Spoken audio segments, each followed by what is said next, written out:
इंसान ने चांद को जीत लिया, अंतरिक्ष की गहराइयों में अपनी उपस्थिति दर्ज करा दी। लेकिन एक सवाल अभी भी अधूरा है, क्या हम कभी मार्स तक पहुंच पाएंगे?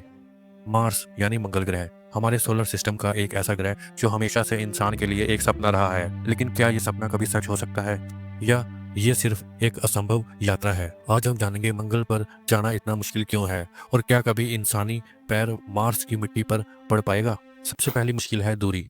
मंगल जमीन से लगभग 5.5 करोड़ से 40 करोड़ किलोमीटर तक दूर होता है, डिपेंडिंग ऑन ऑर्बिट। चांद तक पहुंचने में सिर्फ 3 दिन लगते हैं, लेकिन मार्स तक जाने में लगते हैं 6 से 9 महीने।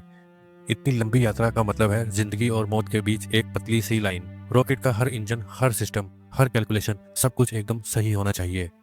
बस एक छोटी सी गलती और मिशन खत्म। अर्थ हमें सूर्य की रेडिएशन से बचाता है अपने मैग्नेटिक शील्ड के जरिए, लेकिन अंतरिक्ष में और खासकर मार्स के रास्ते में रेडिएशन का कोई प्रोटेक्शन नहीं।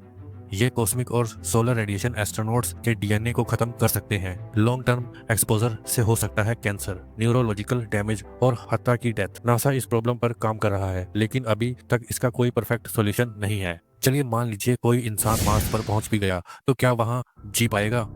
मार्स पर ना तो सांस लेने लायक हवा है, ना पीने लायक पानी। उसका एटमॉस्फेयर 95% कार्बन डाइऑक्साइड से भरा हुआ है।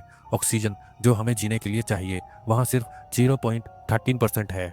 और मार्स की ठंड -63 डिग्री तक गिर सकती है। ये कोई डिज्नीलैंड नहीं, ये एक लाश बनाने वाली दुनिया है। अब तक जितने भी मार्स मिशन हुए हैं सब रोबोटिक थे, क्योंकि ह्यूमंस को भेजना एक अलग ही गेम है। उसके लिए चाहिए ज़्यादा फ्यूल, ज़्यादा ऑक्सीजन, ज़्यादा फूड और एक सेफ रिटर्न प्लान। रॉकेट का वजन बढ़ जाता है और फ्यूल इतना चाहिए होता है कि आज की टेक्नोलॉजी वो लोड उठा ही नहीं सकती।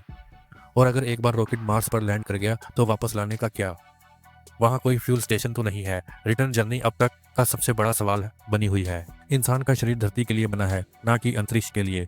लो ग्रेविटी, हाई रेडिएशन और मेंटल आइसोलेशन, ये सब मिलकर इंसान की बॉडी को तोड़ देते हैं। मार्स की ग्रेविटी अर्थ से सिर्फ 38% है। लंबी यात्रा से होता है muscle loss, bone weakening, eyesight issue और साइकोलॉजिकल डैमेज। इमेजिन कीजिए 9 महीने एक रॉकेट में, बिना खिड़की के, बिना नेचर के, बिना हवा के। इंसान पागल भी हो सकता है। एक मार्स मिशन की कॉस्ट होती है 10 से 50 बिलियन डॉलर्स तक। और ये सिर्फ एक बार की बात नहीं, हर फेज में नए इन्वेस्टमेंट चाहिए। नासा, ईएसए, इसरो और स्पेसएक्स सब काम कर रहे हैं, लेकिन कॉस्ट और रिस्क दोनों अभी भी बहुत ज़्यादा है। आज भी हर मिशन एक गैम्बल है। ऐसे गैम्बल में इंसानी जान डालना दुनिया के लिए अभी भी एक असंभव फैसला लगता है। तो क्या मार्स सिर्फ एक सपना बनकर रह जाएगा, या इंसान इतना जज्बा, इतना साइंस और इतनी हिम्मत जुटा पाएगा कि वो इस लाल ग्रह को भी जीत ले? शायद कुछ सालों बाद किसी रॉकेट की छोटी सी खिड़की से एक एस्ट्रोनॉट देखेगा एक लाल जमीन, एक अकेली दुनिया, और बोलेगा फाइनली हम आ गए मंगल पर। लेकिन तब तक ये सफर अभी भी एक असंभव मिशन है।